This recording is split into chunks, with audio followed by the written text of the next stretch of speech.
বন্ধুরা, আমি আপনাদের 5টি পদ্ধতি বলবো। তার আগে আপনারা যদি আমার চ্যানেলে নতুন হয়ে থাকেন তাহলে সাবস্ক্রাইব করতে ভুলবেন না এবং লাইক, শেয়ার ও কমেন্ট নিশ্চয়ই করবেন।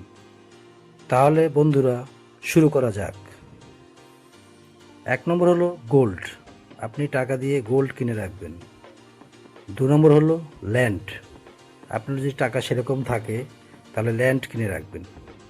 3 নম্বর হলো আপনার যদি সেরকম টাকা থাকে তাহলে স্মল বিজনেসে ইনভেস্ট করবেন।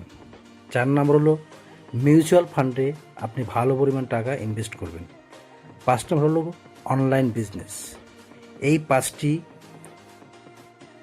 পদ্ধতিতে যদি আপনি টাকা ইনভেস্ট করতে পারেন তাহলে আপনি অল্প সময়ের মধ্যে কোটিপতি হয়ে যাবেন। আপনার টাকা বসে থাকবে না। আপনার টাকা 5টা জায়গায় সুন্দরভাবে ইনভেস্ট করলে সেখান থেকে প্রচুর পরিমাণে টাকা আপনার কাছে আসবে এবং আপনি আবার ইনভেস্ট করবেন। যেখান থেকে টাকা আসবে আপনি ইনভেস্ট করবেন। এ হলো বন্ধুরা 5টা পদ্ধতি, যার মাধ্যমে আপনি অল্প সময়ের মধ্যে কোটিপতি হয়ে যাবেন।